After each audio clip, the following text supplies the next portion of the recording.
بسم اللہ الرحمن الرحیم۔ شروع اللہ کے نام سے جو بڑا مہربان نہایت رحم کرنے والا ہے۔ السلام علیکم اسلامک اردو پوائنٹ کے ناظرین، کیسے ہیں آپ سب لوگ؟ امید کرتی ہوں کہ آپ سب لوگ خیریت سے ہوں گے۔ سب سے پہلے تو ناظرین میں آپ کو عید الاضحیٰ کی مبارکباد پیش کرتی ہوں، اور جن لوگوں نے قربانی کی ہے اللہ ان کی قربانی کو قبول فرمائے۔ یہ عمل جن لوگوں نے قربانی کی ہے وہ بھی کر سکتے ہیں، اور جن لوگوں نے نہیں کی وہ بھی کر سکتے ہیں۔ جن لوگوں نے نہیں کی ان کے گھر آس پاس پڑوس سے گوشت آ جاتا ہے، وہ اس گوشت پر یہ عمل کر سکتے ہیں۔ کرنا آپ نے کیا ہے، تھوڑا سا گوشت لے لینا ہے اپنی استطاعت کے مطابق، اور اس گوشت کو اپنے سامنے رکھ لینا ہے۔ بہت سے لوگ ایسے ہیں جو کہتے ہیں کہ فلاں ہمارا دشمن ہے جس کا آپ کچھ بگاڑ نہیں سکتے، یا پھر ایسے بھی دشمن ہوتے ہیں کہ جو آپ یوں سمجھیں کہ آپ کے دوست بھی ہو سکتے ہیں اور رشتہ دار میں بھی ہو سکتے ہیں، آس پاس پڑوس میں سے بھی ہو سکتے ہیں، لیکن پیٹھ پیچھے وار کر رہے ہوتے ہیں۔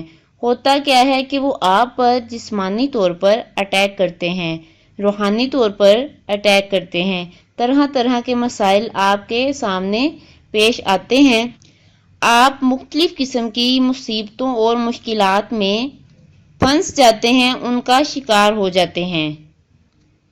ان سب سے چھٹکارا حاصل کرنے کے لیے یہ قربانی کے حوالے سے ایک ایسا زبردست عمل بتا رہی ہوں۔ آپ نے اس گوشت کے اوپر کرنا کیا ہے، جب آپ اس گوشت کو لے کر بیٹھیں، باوضو ہو کر بیٹھ جائیں، تو آپ نے کرنا کیا ہے، آپ نے 33 مرتبہ یعنی 33 ٹائم اس پر سورہ کوثر پڑھنی ہے۔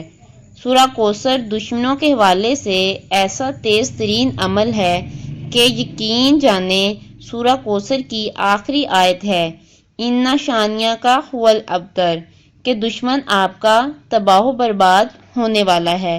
یہ سورہ نازل ہی اس لیے ہوئی تھی حضور پاک صلی اللہ علیہ وسلم کی تسلی کے لیے، اور قربانی کے حوالے سے میں اس لیے بتا رہی ہوں کہ اس کے اندر ایک آیت ہے فَصَلِّ لِرَبِّکَ وَانْحَرْ، کہ نماز پڑھیے اور قربانی کیجیے۔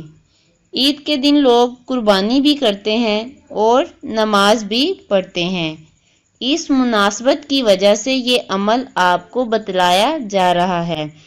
آپ نے 33 مرتبہ سورہ کوثر کو پڑھنا ہے، اور پڑھنے کے بعد اس گوشت پر دم کر دینا ہے جو آپ نے اپنے سامنے رکھا ہوا ہے۔ دم کرنے کے بعد آپ نے اس گوشت کو خود نہیں کھانا، آپ نے کسی غریب مستحق کو، جو بھی آپ کو نظر آئے، کہیں بھی آپ کے محلے میں ہو، اس کو دے دینا ہے۔ مطلب کہ وہ اس گوشت کو پکا لیں، کھا لیں، ان کو دے دینا ہے۔ اور جب آپ یہ عمل کر رہے ہوں تو تصور میں آپ نے اپنے دشمن کا خیال رکھنا ہے کہ فلاں آپ کا دشمن ہے، کہ یا اللہ میں یہ عمل کر رہا ہوں یا کر رہی ہوں، اور میرے جو معلوم دشمن ہیں اور جو میرے نامعلوم دشمن ہیں، جو پیٹھ پیچھے وار کر رہے ہیں، میری جان کے دشمن ہیں، میرے دوست بن کر، میرے خیر خواہ بن کر، لیکن پیٹھ پیچھے وار کر رہے ہیں، وہ میرے دشمن ہیں، تو یا اللہ ان سب سے میری حفاظت فرما، ان کے شر سے ہمیں بچا لے، اور ان کو راستے سے ہٹا دے، ان کو ذلیل اور رسوا کر دے، ان کو تباہ برباد کر دے۔ یہ عمل چھوٹا سا آپ نے کرنا ہے اور اللہ تعالیٰ سے دعا کرنی ہے، پھر اس کے رزلٹ آپ کے سامنے ہوں گے۔ جو بھی دشمن ہوگا آپ کا، اللہ تعالیٰ کے فضل سے اس کو اللہ پاک ہدایت نصیب فرمائیں گے۔ اور ہاں، ایک ضروری بات جو میں آپ کو بتانا بھول گئی، کہ آپ نے یہ عید کے 3 دن جو چل رہے ہیں انہی میں کرنا ہے۔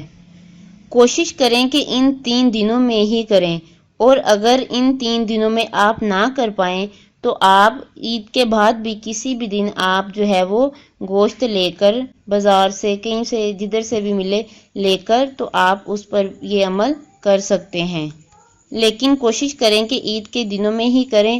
تو امید کرتی ہوں کہ آپ کو ویڈیو اچھی لگی ہوگی. میرے چینل کو سبسکرائب کر دیں، لائک کر دیں اور ویڈیو کو دوست احباب کے ساتھ شیئر کر دیں. اللہ حافظ.